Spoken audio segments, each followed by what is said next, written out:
सहनावतु सहनौ भुनक्तु सह वीर्यङ्करपावहै तेजस्विनावधीतमस्तु मा विद्विषावहै। ॐ शान्ति शान्ति शान्तिः। हरिः ॐ श्रीगुरुभ्यो नमः। हरिः ॐ।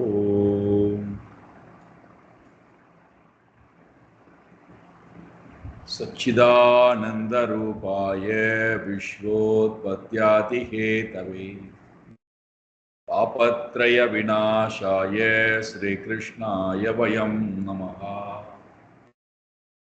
जन्माद्यस्य यतोऽन्वयात् इतरतश्चार्तेष्वभिज्ञस्वराट् तेने ब्रह्महृदाय आदिकवये मुह्यन्ति यत्सूरये तेजो वारिमृदां यथा विनिमयो यत्र त्रिसर्गो मृषा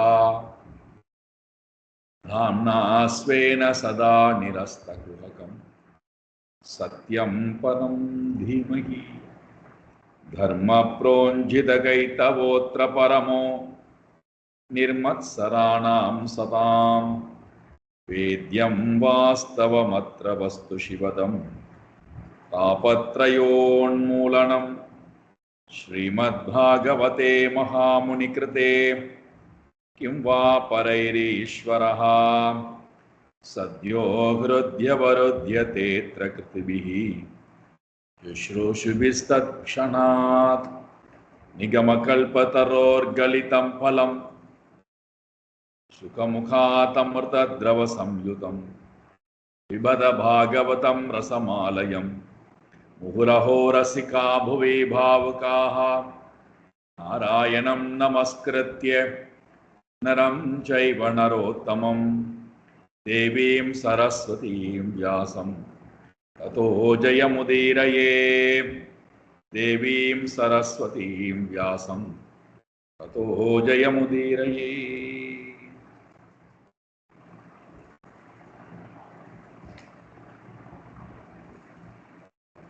சித்திரகேதுவனுடைய இறந்து கிடக்கக்கூடிய புத்திரனிடத்திலே தன்னுடைய மாயை சக்தியை பயன்படுத்தியவராய் அவனை இந்த உலகத்தில் இருக்கக்கூடிய பாதி மீதி இருக்கக்கூடிய வாழ்க்கை முறையெல்லாம் பார்க்க வைத்து அதன் மூலமாக அவன் ஞானம் பெற்றவனாய் தன்னுடைய தகப்பனுக்கு அஞ்ஞானத்தை போக்குவதற்காக உண்மை தத்துவத்தை உபதேசம் செய்கின்றான்.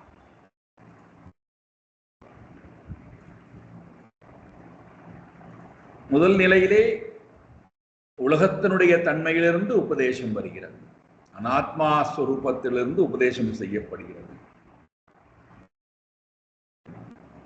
மற்றொன்று ஆத்மாவுடைய தன்மையிலிருந்து பேசுகிறது. காலையிலே நாம் அனாத்மா தன்மையிலிருந்து விரிவாக பார்த்தோம்.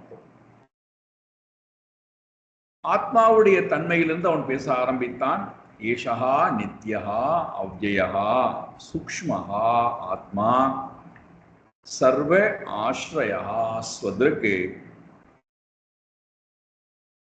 யார் ஒருவன் எல்லாவற்றையும் பார்த்து கொண்டிருக்கிறானோ, பார்ப்பவராய் இருக்கிறாரோ,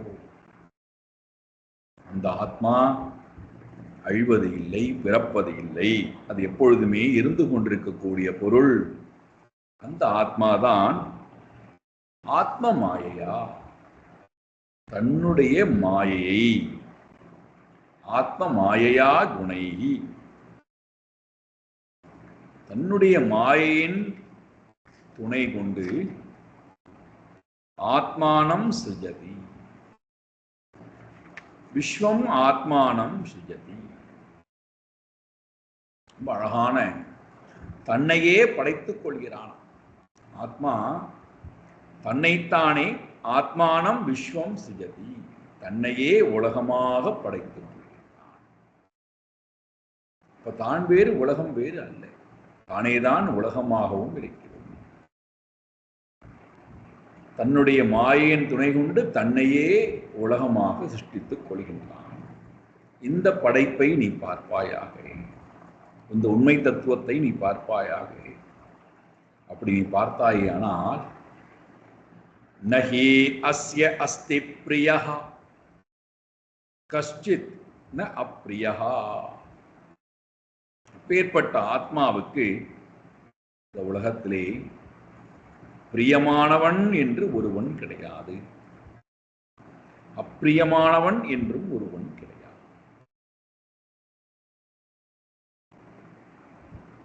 பிரியம் அப்பிரியம் இரண்டும் இல்லாது, வேண்டுதல் வேண்டாமை.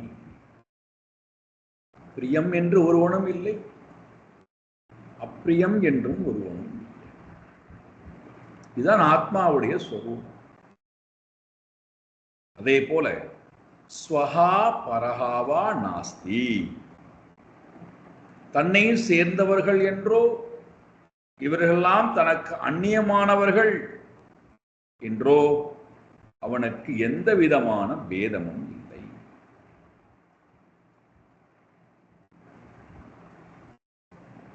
இவர்களெல்லாம் எனக்கு அந்நியமானவர்கள், வேறானவர்கள், இவர்களெல்லாம் என்னை சேர்ந்தவர்கள் என்கின்ற வேற்றுமை உணர்வோ பிரிய உணர்வோ என்று அவனுக்கு யார் ஒருவனும் இல்லை.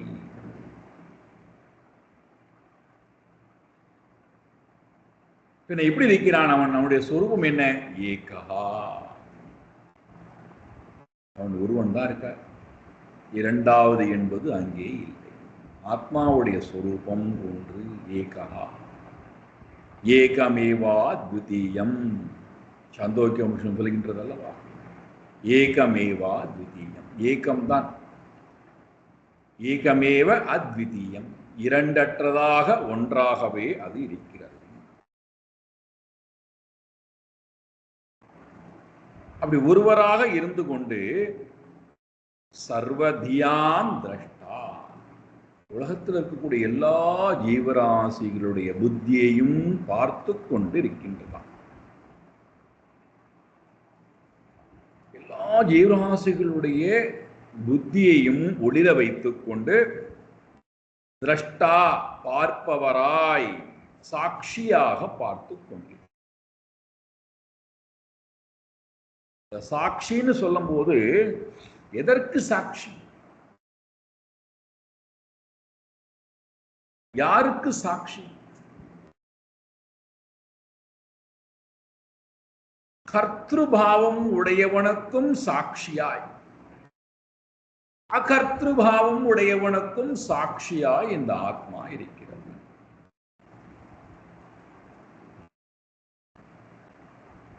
ஏகஹா கர்த்திருணாம் திரஷ்டா, கர்த்தான்னு சொல்லிக் கொண்டிருக்கிறோம் அல்லவா? நான் இதை செய்தேன், நான் இதை செய்யவில்லை, நான் இதை பார்க்கிறேன், நான் இதை பார்க்கவில்லை.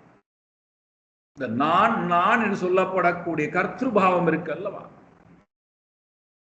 அந்த கர்த்திருபாவத்திற்கு கர்த்தாவாக இருக்கக்கூடிய தன்மை இந்த திரஷ்டாவிடத்திலே இல்லை. அந்த கர்த்தா செய்யக்கூடிய குணதோஷயோகோ திரஷ்டா, அந்த கர்த்தாவின் மூலமாக வெளிப்படக்கூடிய குணம் இருக்கு அல்லவா? நன்மையான குணம், நன்மையற்ற குணம். அந்த குணத்தின் மூலமாக வெளிப்படக்கூடிய கர்மம் இருக்கு அல்லவா? ஹித கர்மா, அஹித கர்மா. அவைகளுக்கும் திரஷ்டா, சாட்சியாக இந்த ஆத்மா இருக்கிறது.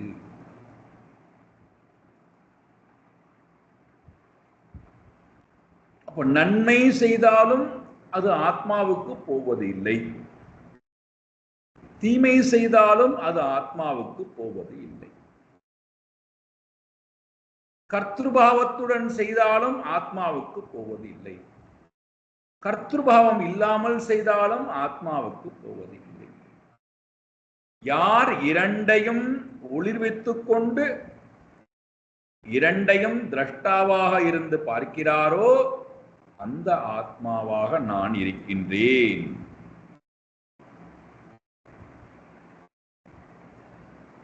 இதுதான்பா என்னுடைய சொரூபம். இதுதான் உன்னுடைய சொரூபம். ஏன் அறியாமல் தேகத்திலே விழுந்து அனாத்மாவிடத்திலே விழுந்து மோகித்து கிடைக்கிறாய்? ஜீவனே, விழித்துக்கொள், விழித்துக்கொள். ஆத்மாவுக்கு என்ன கிடையாதான்? நாதத்த ஆத்மாகி குணம் ந தோஷம் ந கிரியாபலம் உதாசீனவதோ உதாசீனஹ பராவர திருகீஸ்வரஹ. ஆத்மா குணம் ந ஆதத்தே. ஆத்மா எந்த குணத்தையும், சுகமான குணமோ துக்ககரமான குணமோ எதையும் ஆத்மான ஆதத்தே எடுத்துக் கொள்வது இல்லை.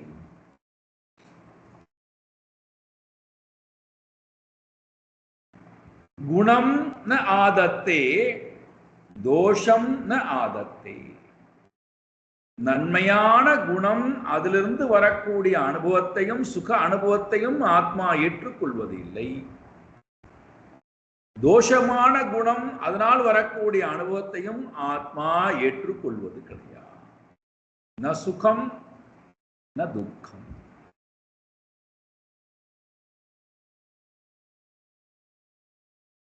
ஆத்மாக்கு இதெல்லாம் கிடையாது.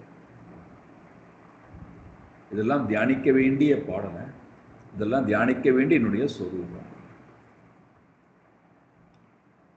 சுகமும் துக்கமும் இல்லாத, எந்த குண தோஷமும் குண மாறுபாடும் இல்லாத ஒரு பொருளாக நான், பார்ப்பவனாக நான் இருக்கிறேன். அதுபோல கிரியாபலம், ஒரு செயலை செய்து அது ஆசிரமத்தின் மூலமாக செய்யக்கூடிய செயலாக இருந்தாலும் சரி, ஜாதியின் மூலமாக செய்யக்கூடிய செயலாக இருந்தாலும் சரி, ஸ்வதர்மமாக இருந்தாலும் சரி, நித்திய கர்மா நிமித்த கர்மா, என்ன கிரியா என்ன கர்மம் செய்யப்பட்டாலும் அதனால் வரக்கூடிய பலன், அந்த பலனை இந்த ஜீவன் அனுபவிக்கிறானா, இந்த ஆத்மா அனுபவிக்கிறானா என்றால் ந புங்தே ந ஆதத்தே.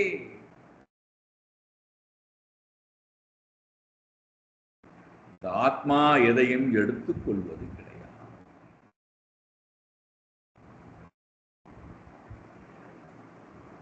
கிரியா பலனையும் இந்த ஆத்மா எடுத்துக் கொள்வது இல்லை.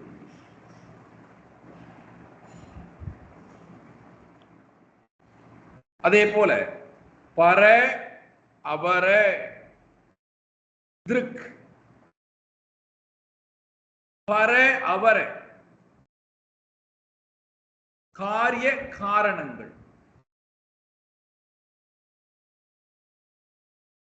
ஒவ்வொரு செயலுக்கும் காரியம் காரணம் என்பது இருக்கிறது.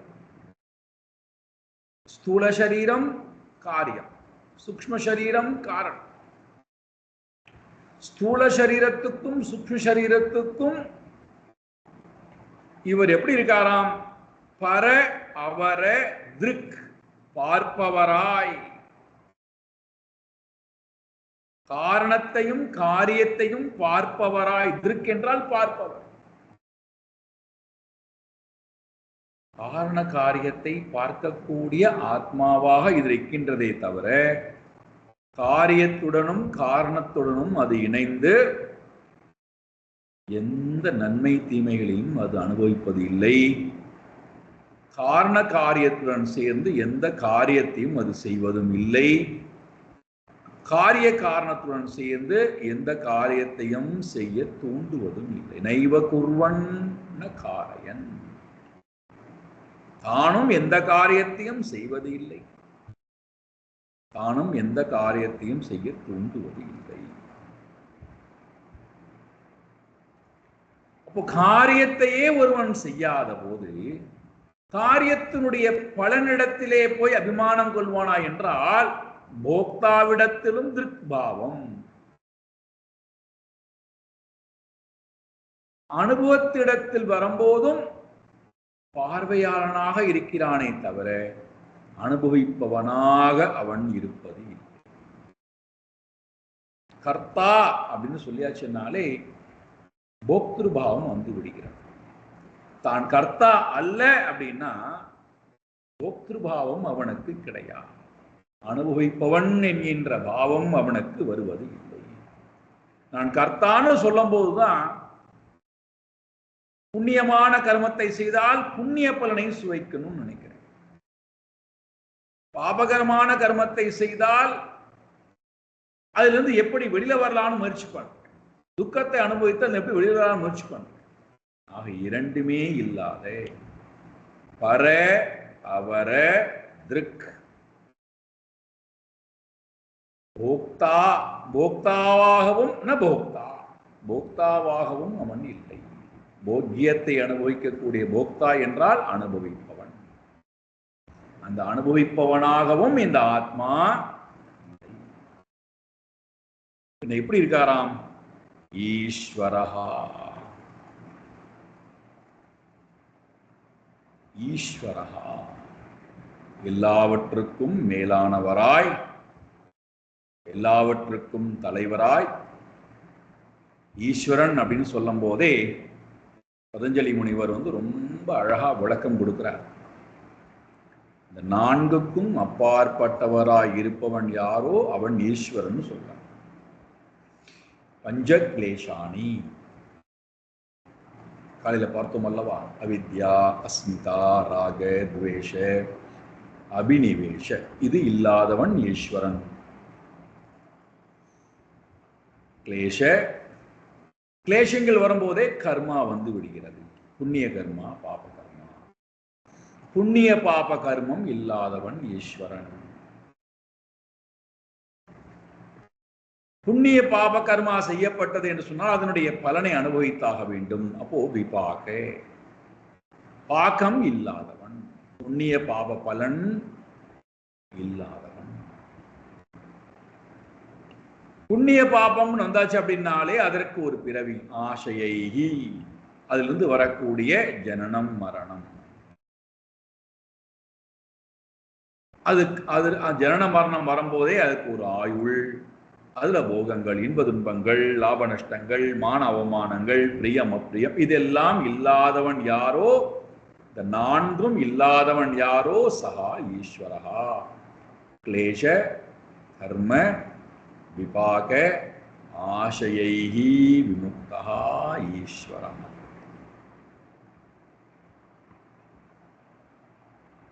யார் இந்த நாளுக்கு உட்பட்டிருக்கிறாரோ அவன் ஜீவன். இந்த நான்கிலிருந்து வெளிவரத்துக்கு தான் இவ்வளவு முயற்சி எடுக்கிறோம். நான் ஈஸ்வரனாக ஆவதுதான் இவ்வளவு முயற்சி எடுக்கிறேன். இந்த நான்கிலும் இருந்தும் வெளியில வருவதுதான் முக்தி.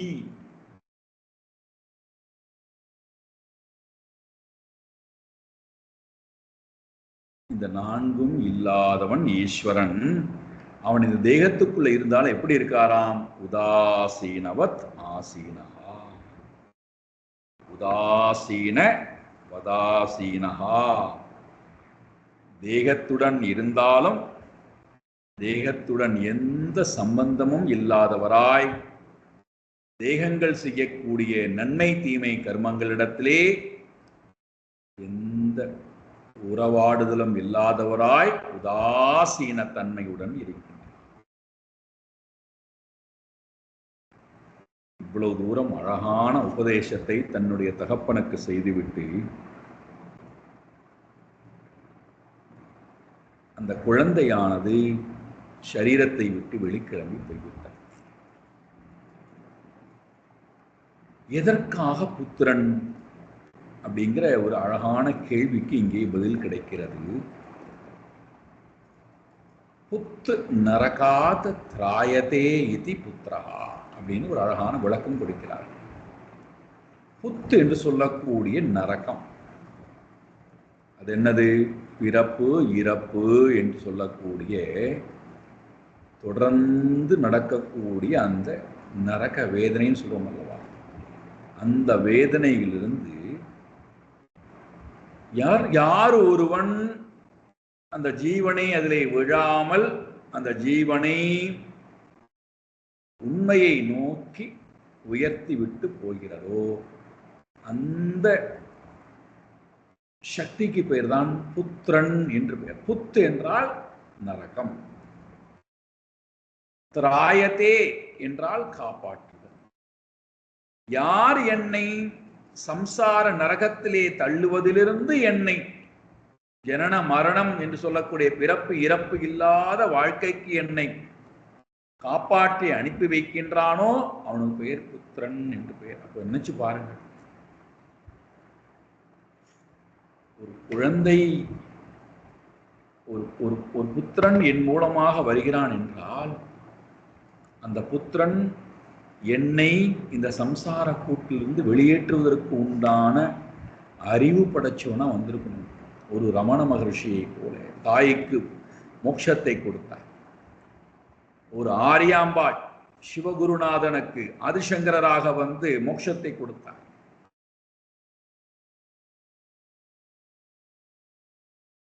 பட்டினத்தார் தன்னுடைய தாய்க்கு மோட்சத்தை கொடுக்கிறார். அப்போ ஒரு குழந்தையினுடைய ஒரு புத்திரனுடைய பிறப்பு என்பது சந்ததிக்காக, சந்ததி விருத்திக்காக அப்படின்னு நாம புரிஞ்சு வச்சுருக்கோம். பாருங்க, அது எவ்வளவு பெரிய ஒரு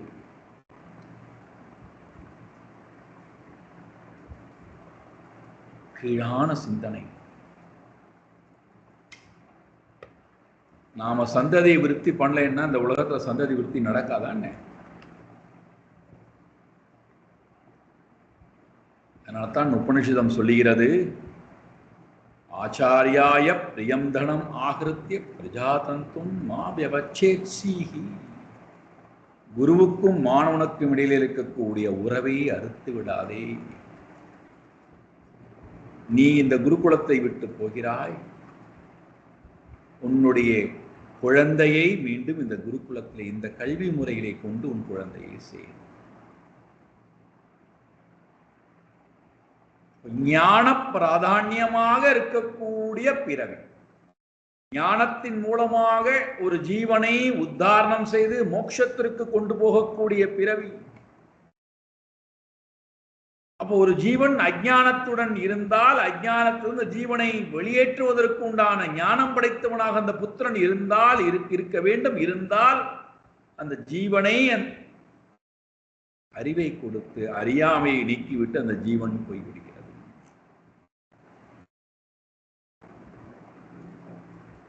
இன்றைக்கெல்லாம் நான் என்ன பேசிக்கொண்டிருக்கிறோம், என்ன பார்க்கிறோம் இந்த சமூகத்துல?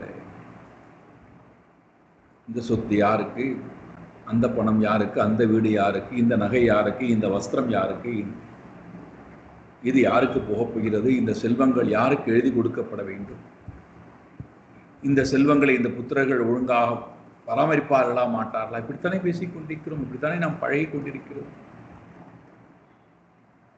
என்னை உத்தாரணம் செய்வதற்கு நானே என்னை உத்தாரணம் செய்து கொண்டு விட்டால் யாரும் தேவையில்லை. ஒருவேளை நான் இந்த சித்திரகேதுவை போல சத்துவகுணத்திலே இல்லாமல் ரஜோகுணத்திலே இறங்கிவிட்டால் மோகித்து போகின்ற எனக்கு உத்தாரணம் செய்வதற்கு ஒரு துணை வேண்டியிருக்கிறது, அறிவு துணை வேண்டியிருக்கிறது. அது புத்திரன் ரூபத்தில் இருக்கக்கூடிய குரு.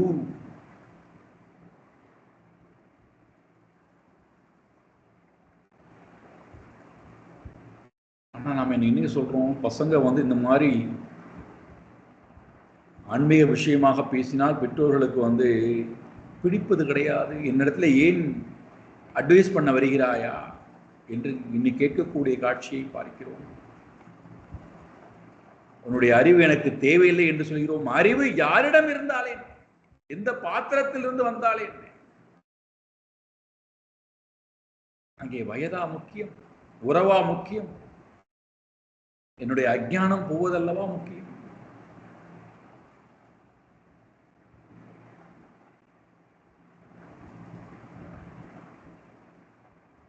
இந்த ஒரு சித்திரகேதுனுடைய வியாக்கியானம் ஒன்று போல், இந்த ஒரு கதை போல் நம்முடைய வாழ்க்கை திரும்ப திரும்ப திரும்ப நினைத்து பார்ப்பதற்கும் எங்கே நான் போக வேண்டும் என்பதற்கு உண்டான அழகான பாதையை காட்டக்கூடியதாகவும் இன்று. அதனால்தான் போஷணம்னு பார்த்தோம். வளர்க்கப்பட வேண்டியவை.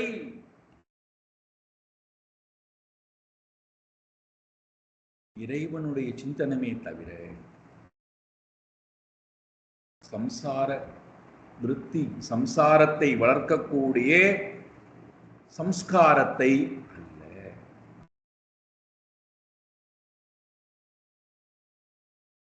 இந்த குழந்தை போய்விட்டது.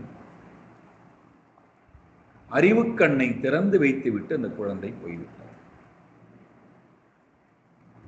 அறிவு கண்ணை திறந்து பார்க்கிறார்கள்.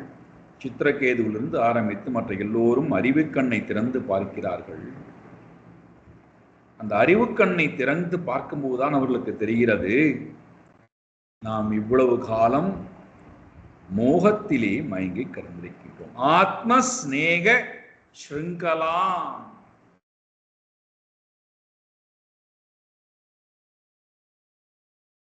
தனக்குத்தானே போட்டுக்கொண்ட விலங்கை, ஆத்மா தனக்கு, ஸ்நேக பற்றுதல், பந்தப்பட்டு, ஸ்ருங்கலாம் என்றால் விலங்கு, தனக்குத்தானே தான் போட்டுக்கொண்ட அந்த விலங்கை சித்வா அறுத்து எறிந்து விட்டு, இந்த ஞானத்தின் துணை கொண்டு தனக்குத்தானே ஏற்படுத்தி கொண்ட விலங்கை தானே வெட்டி வீழ்த்தி விட்டு,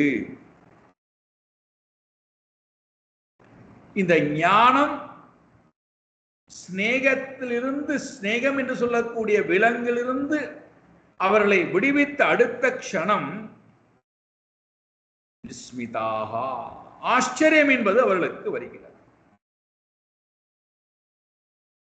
இது நாள் வரைக்கும் தான் பந்தப்பட்டவன், பந்தத்துக்கு சொந்தக்காரன், நம்மால் இந்த பந்தத்தை எல்லாம் விட முடியாது, பந்தத்துடனேதான் வாழ்க்கை வாழ்ந்தாக வேண்டும் என்று நினைத்த அந்த எண்ணமானது இந்த ஞானத்தினாலே அறுத்தெறியப்பட்ட உடனேயே இந்த ஞானம் கொடுத்த அந்த பலன் ஆச்சரியத்தை குறிக்கிறது. விஸ்மிதாக,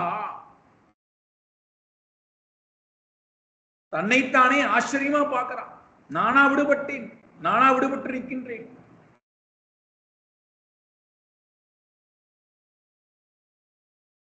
எப்பொழுது தன்னிடத்திலிருந்து தன்னால் ஏற்படுத்தி கொள்ளப்பட்ட அந்த விலங்கானது அறுக்கப்பட்டதோ, சோகா முமுச்சு, தன்னை விட்டு சோகமும் முழுமையாக விட்டு போய்விட்டது.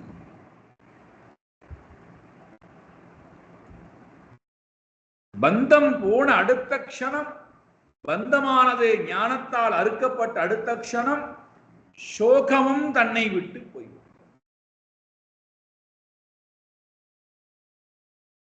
நாம் சோகம் போவதற்கு வெளியில எந்த முயற்சியும் எடுக்க வேண்டாம். ஏன்னா வெளியில சோகத்துக்குண்டான மருந்து இல்லை.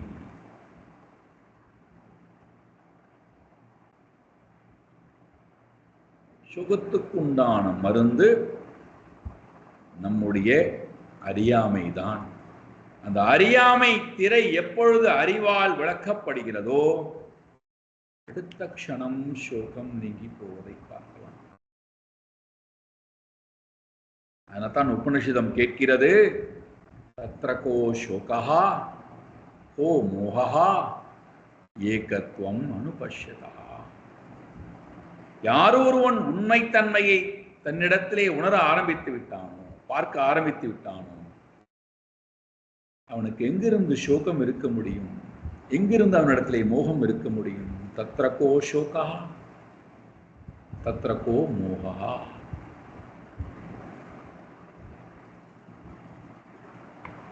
சோகம் நீங்கியவர்களாய் தனக்குத்தானே ஏற்படுத்தி கொண்ட பந்தத்திலிருந்து பந்த விலங்கை தனக்குத்தானே அறுத்து கொண்டவர்களாய் ஞானத்தின் மூலமாக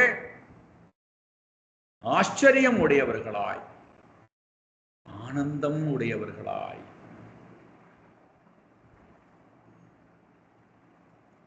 அந்த குழந்தை என்கின்ற அந்த உறவு கொண்டாடினார்களே, அந்த உடலை எடுத்துக்கொண்டு போய் அடக்கம் செய்து அந்த சரீரத்துக்கு செய்ய வேண்டிய என்னெல்லாம் காரியங்கள் உண்டோ அத்தனையும் செய்து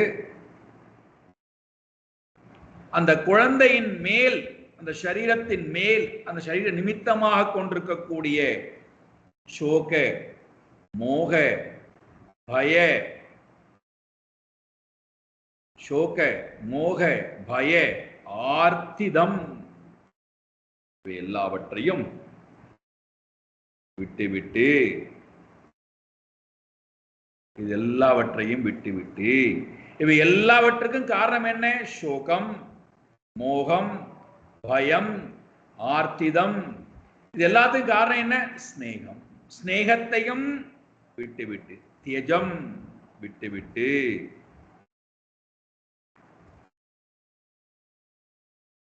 ஒன்றை விட்டா போகும். மனதிலிருந்து மற்றது எல்லாம் தானாக விலகி போகிறது.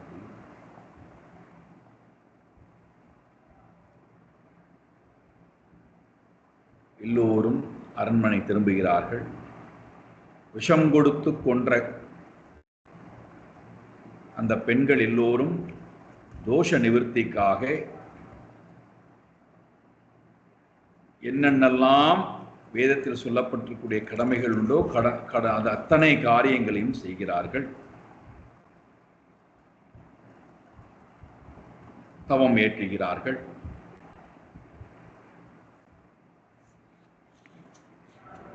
இப்பொழுது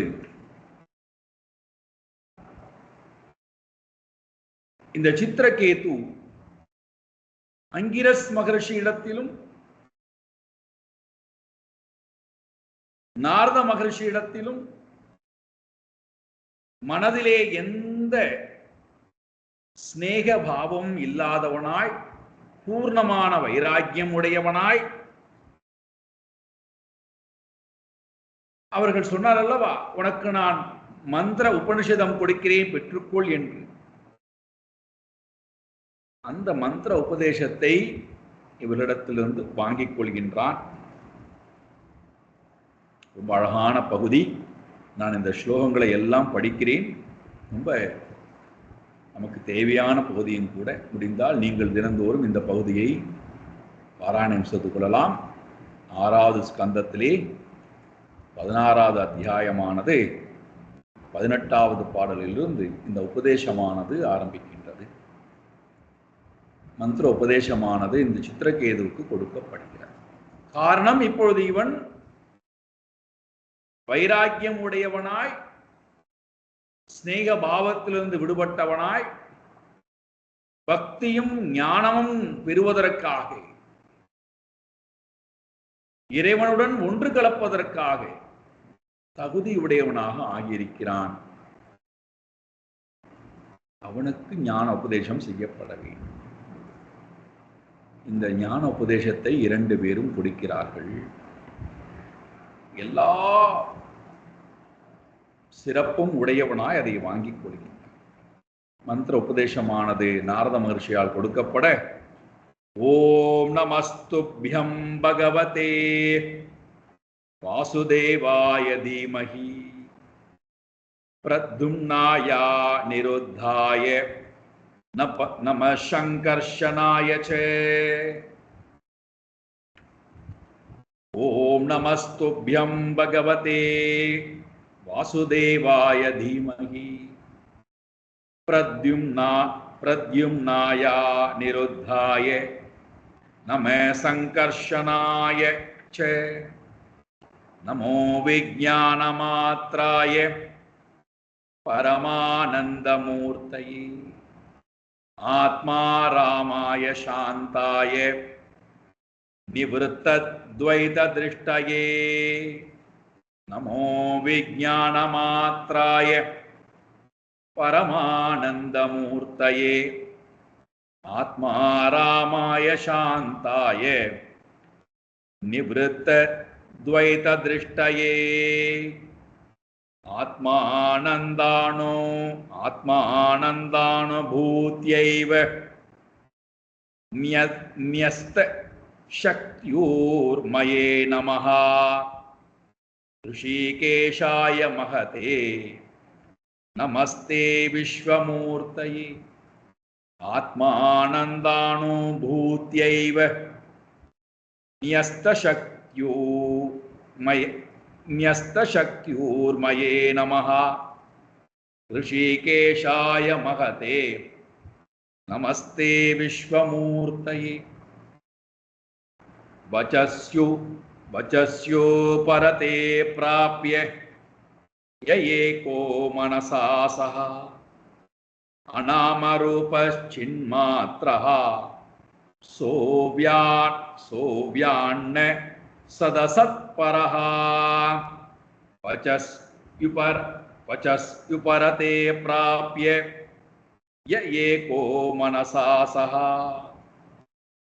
अनाम रूपचिन्मात्रः सोऽव्यान्न सदसत्परः यस्मिन्निदं यतश्चेदं तिष्ठत्यप्येति जायते मृण्मयेष्विव मृज्जातिः तस्मै ते ब्रह्मणे नमः यस्मिन्निदं यतश्चेदं तिष्ठत्यप्येति जायते मृण्मयेष्विव मृज्जातिः तस्मै ते ब्रह्मणे नमः यन्न स्पृशन्ति न विदुः मनोबुद्धीन्द्रियासवः अन्तर्बहिश्च विततं व्योमवत् तन्नतोऽस्म्यहम् यन्न स्पृशन्ति न विदुः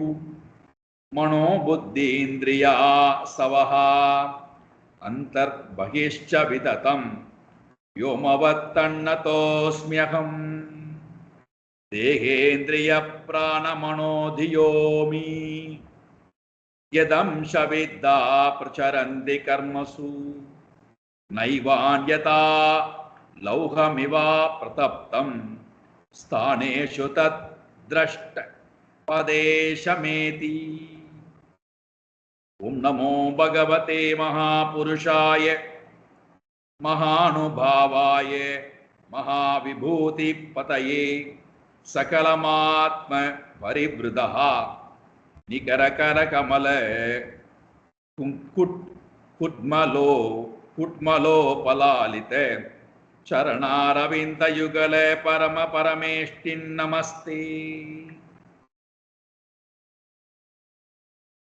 முக்கியமான பகுதி, அதனால படித்தேன். இதனுடைய சாரம் என்ன? அது முக்கியம். மனம் வைராக்கியம் பெற்று உள்முகமாக திரும்பி இருக்கு. ஸ்நேக பாவத்திலிருந்து வெளி உலகத்திலிருந்து உள்முகமாக திரும்பி இருக்கு.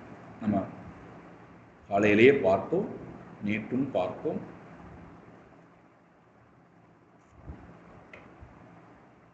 வெளி உலகத்திலிருந்து உள்முகத்துக்கு வந்திருக்கு. வெளி உலகத்திலிருந்து உள் உலகத்திற்கு வந்திருக்கோம். இது இரண்டாவது படி. வெளி உலகத்திலிருந்து உள் உலகத்துக்கு வருவதல், இது இரண்டாவது படி. உள் உலகத்துக்கு வந்தா உள் உலகமானது வாசனை நிறைந்ததாகவும் வெளிவாசனை உள்ள வரல. இப்போ வெளிவாசனை வராமல் வைராக்கியத்தினால அடைச்சாச்சு. ஆனா உள்ள வாசனை இருக்கு. ஜென்ம ஜென்மாந்தரமாக சேர்த்து வைத்த வாசனை உள்ள இருக்கு. அது உள்ள இருந்து வந்து கொண்டேதான் இருக்கும். அந்த வாசனையோட இன்னொருத்தர் இருக்கார், அவர் தான் அகங்காரி. அப்ப அகங்காரியும் அழியாம இருக்கார். வாசனை இருக்கு, அகங்காரி இருக்கார். வாசனையும் அகங்காரம் இருக்குன்னாலே அறியாமை இருக்கு. அப்ப இந்த மூணு உள்ள இருக்கு. இந்த மூன்றும் உள் உலகத்துல இருக்கிற வரை நான் வெளியிலிருந்து உள்ளே என்னை துண்டித்துக் கொண்டாலும் எனக்கு மாற்றம் வந்து விடுமானா வராது. அதனால்தான் பல பேர் என்ன பண்றோம்னா, வெளி உலகத்திலிருந்து உள்முகத்துக்கு வந்துடுறோம். ஆனா உள்ள வந்ததுக்கு அப்புறம் இந்த மூன்றையும் என்ன செய்யுதுன்னு தெரியல. வாசனாவும் இருக்கு, அது நம்மை மீண்டும் மீண்டும் புறத்துல கொண்டு தள்ளுவதற்கு முயற்சி பண்ணிக்கிறேன். ஆனா வைராக்கியத்தினால அடைச்சு வச்சிருக்கேன். அவ்வளவு அடி வாங்கியிருக்கோம், அவ்வளவு அனுபவம் இருக்கு. அதனால வெளி உலகத்துக்கு போகாதே மனமே, அடிவாங்க, இனிமேல் எனக்கு விருப்பம் இல்லை, போகாதேன்னு அடைச்சு வச்சிருக்கோம். ஆனா மீண்டும் இன்னும் உள்ள இருந்து வெளியில வருகிறார். அகங்காரி இந்த வாசனையோட போக தயாரா இல்லை, அறியாமையோட வேற இருக்கான். அப்ப இந்த அகங்காரியை வெளியிலிருந்து வாசனை உள்ளே வரல இல்லையா, உள்ள இருக்கக்கூடிய வாசனையானது இவனை, இந்த அகங்காரியை தூண்டி விடாமல் இருக்கணும்னா அப்ப அவனுக்கு தேவைப்படக்கூடியதுதான் இந்த சாதனம். இந்த அகங்காரிக்கு இறைவனுடைய வாசனையை மனதுக்கு கொடுத்தல். இதுதான் இந்த எல்லா ஸ்லோகத்தினுடைய சாரமும். முதல் பாடல் மட்டும் சொல்லுகிறேன், மற்றெல்லாம் அதிலிருந்து வரக்கூடியதுதான். பகவதே வாசுதேவாய. ஓம் நமோ பகவதே வாசுதேவாய. மந்திரத்தை நேரடியாக கொடுத்துட்டார். ஓம் நமோ பகவதே வாசுதேவாய. ஓம் என்று சொல்லக்கூடிய நிர்குண பொருளே வாசுதேவனாக இங்கே இருக்கிறார். வசுதேவனாக இங்கே இருக்கிறார். வசுதேவருடைய புத்திரனாக இங்கே இருக்கிறார். யாரவர்? பகவதே. அவர்தான் சாக்ஷாத் பகவான். அவரை நான் என்ன பண்றேன்? அறிவால் தீமகி தியானிக்கின்றேன், உடலால் வாக்கால் நமஸ்துபியம் அவரை நான் ஸ்தோத்திரம் செய்கின்றேன், ஸ்துதிக்கின்றேன். இது மனதுக்கு கொடுக்கக்கூடிய சாதனா, மனதுக்கு கொடுக்கக்கூடிய வாசனா. பகவானுடைய நல்ல பண்புகளை, குணங்களை, லீலைகளை, உருவத்தை, சம்பந்தத்தை, இதை மனதுக்கு கொடுத்து மனமே அதன்பால் பற்றுவை. அதையே நினைத்து கொண்டிரு, அதையே தியானித்து கொண்டிரு, அதை பற்றியே பேசு, அதை பற்றியே கேள், அதையே பார், அதையே வணங்கு. நமஸ்துபியம், நமஹா துபியம் உங்களுக்கு, துபியம் உங்களுக்கு, நமஹா என்னுடைய நமஸ்காரங்கள் அஸ்து இருக்கட்டும். உங்களை நான் உடலால் வாக்கால் மனதால் வணங்குகிறேன், இந்த வணக்கத்தை ஏற்றுக்கொள்ளுங்கள். உங்களை நான் அறிவிலே வைத்து தியானிக்கிறேன். யார் நீங்கள்? பிரத்யும்னாய அனிருத்தாய சங்கர்ஷனாய நமஹா. நீங்கள் பிரத்யும்னாகவும் இருக்கிறீர்கள், அனிருத்தனாகவும் இருக்கிறீர்கள், சங்கர்ஷனாகவும் இருக்கிறீர்கள்.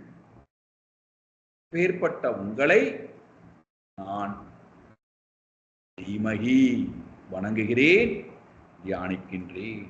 உங்களுக்கு நமஸ்காரங்களும் இருக்கட்டும். இப்படி பரமாத்மாவுடைய ஸ்வரூப வர்ணனை, நிர்குணஸ்வரூபம், சகுணஸ்வரூபம், இந்த வர்ணனை முழுக்க இந்த ஸ்லோகங்களிலே வருகிறது. இதை முழுமையாக சித்திரகேதுவுக்கு கொடுத்துவிட்டு அவர்கள் போய்விடுகிறார். இதை தியானம் செய்து கொண்டே இரு,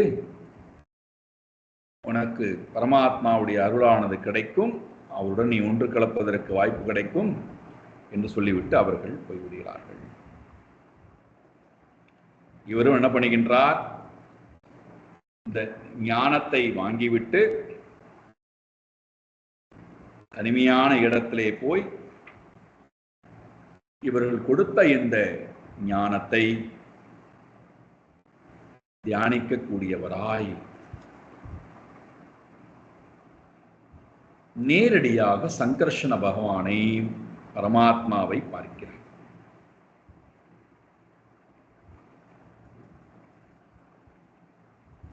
பார்த்த அந்த சித்திரகேதுவிற்கு மனதிலே சந்தோஷம் வருகிறது. கண்களிலிருந்து தாரதர கண்ணீர் வடிக்கிறார். மயிர் கூச்சல் எடுக்கின்றது. பூர்ண ஆனந்தத்தை அனுபவிக்கக்கூடியவராய் சங்கர்ஷ்ணமூர்த்தியாக இருக்கக்கூடிய நாராயணனிடத்திலே சரணம் அடைகின்றார். அவரை ஸ்துதிக்கவும் ஆரம்பிக்கின்றார். சித்திரகேதுவனுடைய ஸ்துதி பரமாத்மாவை குறித்து ஒரு அழகான ஸ்துதியானது வருகிறது. மீண்டும் 6வது ஸ்கந்தத்திலே 16வது அத்தியாயத்திலே சித்திரகேதுவனுடைய ஸ்துதி பரமாத்மாவை குறித்து வருகிறது.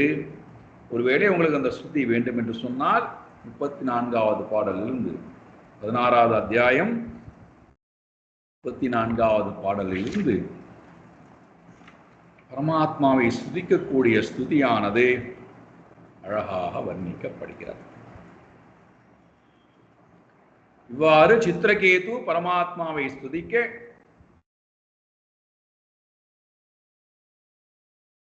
பரமாத்மா ரொம்ப ரொம்ப சந்தோஷப்பட்டவராய் ஆசீர்வதித்து விட்டு அவர் போய்விடுகிறார்.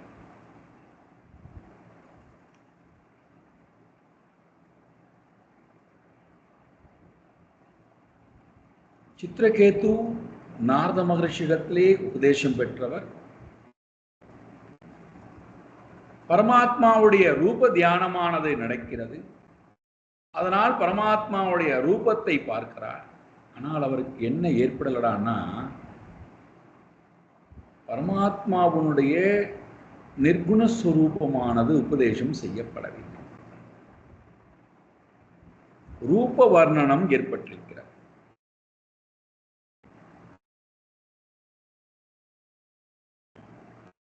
அப்ப இன்னும் பேத பாவம் இருக்கு. இன்னும் ஒரு படி போகணும். 2வது படியே கடந்திருக்கார். லோக வாசனை போய் அந்தர்முக வாசனை போய் இப்ப நாராயணனுடைய வாசனை மனதில் இருக்கு. ஆனா இப்ப என்ன யார் அழியலடானா, அந்த பரமாத்மாவை பற்றின வாசனையை கொண்டிருக்கக்கூடிய அகங்காரி இன்னும் அழியல.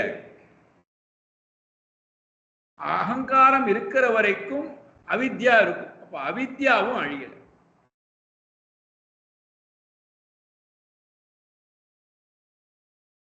எவ்வளவு அழகா ஆஷன் போறாரு பாருங்க.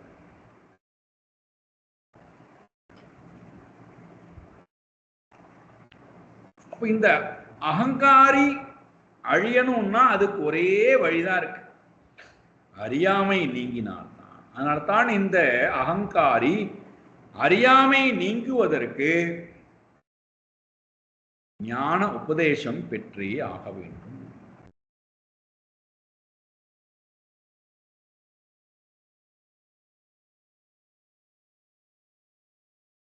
ஞான உபதேசம் கிடைக்காதவரை வேத பாவத்துடனேயே தொடர்ந்து கொண்டிருக்கும் உத்தமமான ஜீவராசியா இருப்பார்கள். ராமகிருஷ்ண பரமஹம்சரை போல.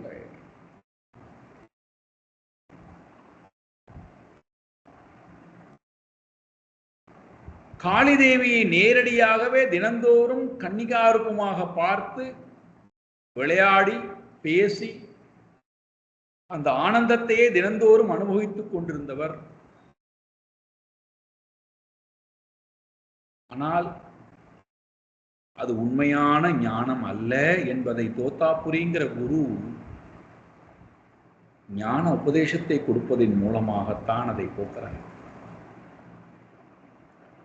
ஏன்னா அவர் 2வது படிக்கு வந்துட்டார், 3வது படிக்கு போகணும். அந்த அகங்காரி பார்ப்பவன் அழியணும், பார்க்கப்படுகின்ற பொருள் அழியணும், பார்வை போகணும். இந்த 3ம் போனால்தான் சமாதி, ஞான சமாதி. அதுதான் மோட்சம். பார்ப்பவன் இருக்கிற வரைக்கும் பார்க்கப்படுகின்ற பொருள் இருக்கும், பார்வை இருக்கும். அப்போ பேதம் ஞான பேதமானது இருந்து கொண்டுதான் இருக்கும். ஞான பேதத்தை போக்குவதற்கு உண்டான சாதனம் தான் நிதித்தியாசனம்.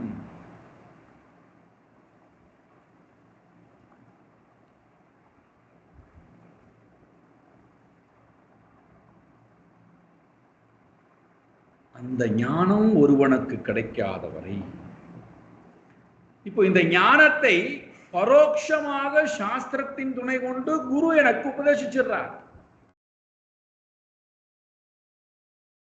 ஆனால் அதை நான் அபரோக்ஷமாக உணராத வரை நான் அஞ்ஞானிதான், நான் அகங்காரம் உடையவன்தான். அஞ்ஞானம் அகங்காரம் இருக்கிற வரைக்கும் நான் வேற வழியே கிடையாது, கர்மத்தில் தொடர்ந்து ஈடுபட்டு கொண்டேதான் இருப்பேன். அது புண்ணிய கர்மமாக இருந்தாலும் சரி, பாப கர்மமாக இருந்தாலும் சரி.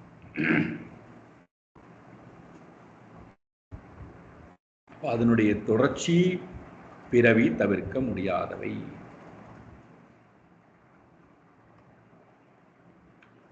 அதனால இந்த ஞானத்தை சித்திரகேதுவானவன் பெற வேண்டும் என்பதற்காக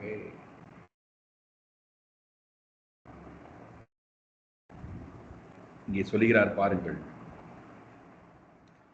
त्वं एतत् श्रद्धया राजन् न प्रमत्तो वचो मम ज्ञान विज्ञान संपन्नः धारयन्नाशु सिद्ध्यसि.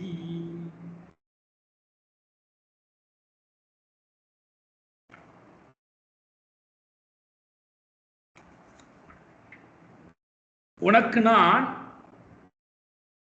இந்த மேலான அறிவை கொடுக்கிறேன். இது யாரு இந்த ஞான உபதேசம் பண்றா? இறைவனே. இறைவனை சுத்திட்டார் அல்லவா சித்திரகேது.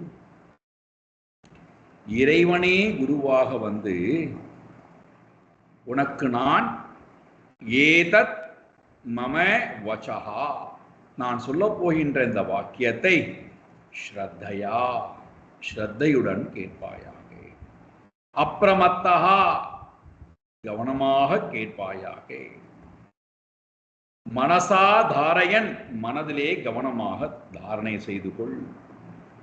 ஏதத் ஞான விஞ்ஞானாய சம்பன்ன,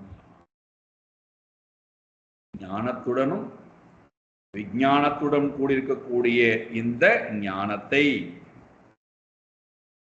உனக்கு நான் உபதேசம் செய்கிறேன். ஆத்மாவுடைய அனாத்மாவுடைய ஸ்வரூபத்தை உனக்கு நான் உபதேசம் செய்கிறேன். இதை நீ கேட்டு ஆசுகு சித்தியசி, விரைவிலே சீக்கிரமாகவே நீ மோட்ச சித்தியை அடைவாய். இவ்வாறு சித்திரகேதுவுக்கு ஞான உபதேசத்தை செய்துவிட்டு சங்கர்ஷ்ணமூர்த்தியாக இருக்கக்கூடிய பகவான் கிளம்பி விடுகிறார். இப்போ இந்த ஞான உபதேசமானது கொடுக்கப்பட்டு அந்த ஞானத்திலேயே நிலை பெற வேண்டிய சித்திரகேது, அந்த ஞானத்தையே தன்னுடையதாக ஆக்க வேண்டிய சித்திரகேது,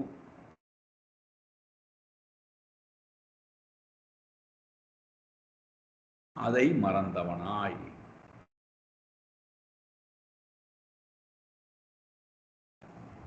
ஆகாச மார்க்கமாக அவன் போகிறான்.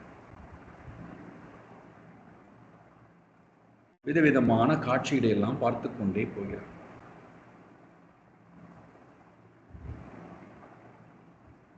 ஆடல் பாடல்கள் என்னென்னலாம் உண்டோ எல்லா விதமான செயல்பாடுகளுடன் கூடியவனாய் ஆகாய மார்க்கமாக போகின்ற நேரத்திலே இவன் ஆகாய மார்க்கமாக போவதற்கு நாராயணனே விமானம் கொடுத்திருக்கார். அந்த விமானத்திலே போகிறான். அப்பொழுது சிவபெருமான் அர்த்தநாரீஸ்வரராக தன்னுடைய மனைவியை பக்கத்திலே வைத்துக் கொண்டு, பார்வதி தேவியை பக்கத்திலே வைத்துக் கொண்டு அவளுடன் பேசிக்கொண்டு சந்தோஷமாக இருக்கக்கூடிய காட்சியை பார்க்கிறான் சித்திரகேது.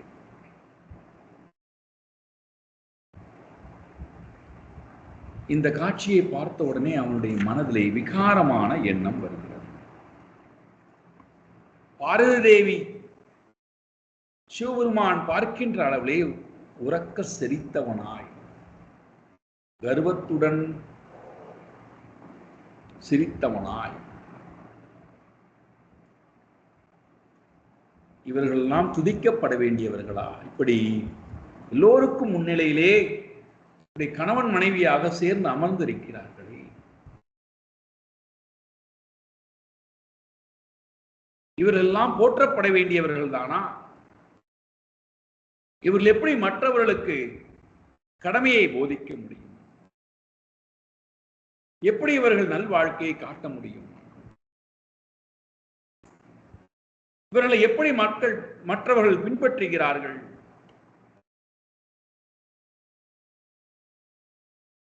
கணவன் மனைவியாக தனிமையிலே ரமிக்க வேண்டியது போய் இப்படி எல்லோருக்கும் முன்னிலையும் இவர்கள் அமர்ந்து கொண்டு சிரித்துக் கொண்டு பேசிக் கொண்டிருக்கிறார்கள். அதுவும் சபை நடுவிலே. சிவபெருமான் வேற சபையிலே மனைவியை எல்லோருக்கும் முன்னாலே அமர்த்தி வைத்துக் கொண்டு பேசிக் கொண்டிருக்கிறார்கள்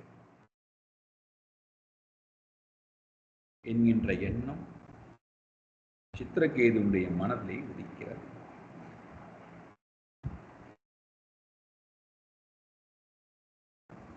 இந்த எண்ணத்துக்கு காரணம் கர்வம். இந்த எண்ணத்துக்கு காரணம் ஞான கர்வம், தபோ கர்வம், குலகர்வம், ராஜ்ய கர்வம், புண்ணிய கர்வம், என்னெல்லாம் உண்டோ எல்லாம் சேர்த்து, வித்யா கர்வம்,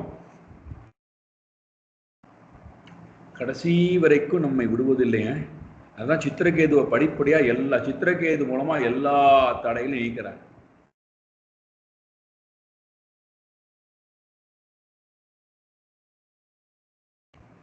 உண்மைத்தன்மையிலிருந்து பார்க்கின்ற நேரத்திலே இருப்பது ஒரு பொருள் தான். அந்த பொருள் தோஷம் உடையதும் அல்ல, நன்மை உடையதும் அல்ல என்பதை பார்க்கிறோம். அப்படி இருக்கும்போது எங்கிருந்து இவனுக்கு இந்த விகார பார்வை வந்தது? அதுவும் சிவபெருமானுடைய லோகத்திலே எங்கிருந்து இவனுக்கு இப்படி ஒரு கீழ்த்தனமான பார்வை வந்தது?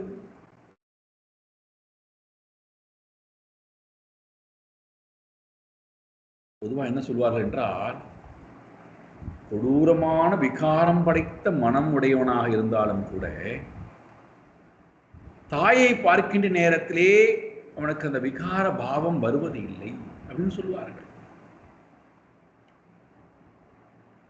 சாதாரணமான உலகத்திலே விகாரத்தன்மை படைத்த மனம் கூட தாயை பார்க்கும்போது விகாரப்படாமல் இருக்கின்ற போது, ஞானத்தினுடைய உச்ச நிலையிலே இருக்கக்கூடியவனுக்கு எங்கிருந்து இந்த உலகத்துக்கே தாய் தகப்பனா இருக்கக்கூடிய இறைவனை பார்க்கும்போது இந்த விகார பாவம் வந்தது?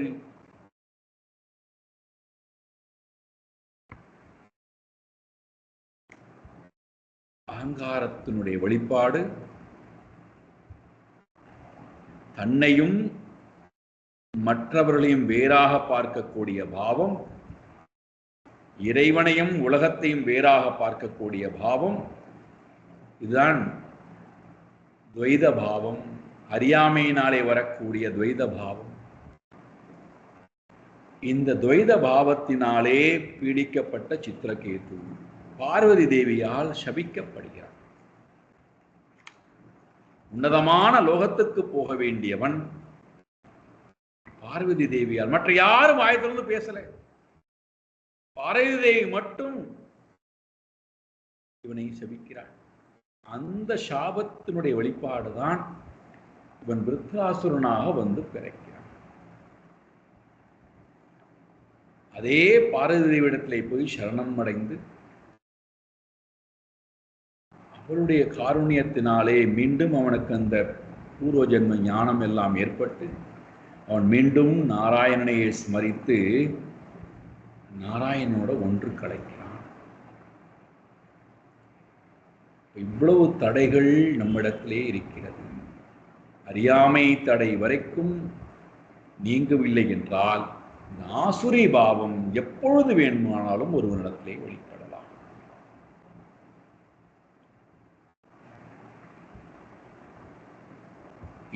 இந்த நிலையிலே 6வது ஸ்கந்தமானது நிறைவுறுகிறது.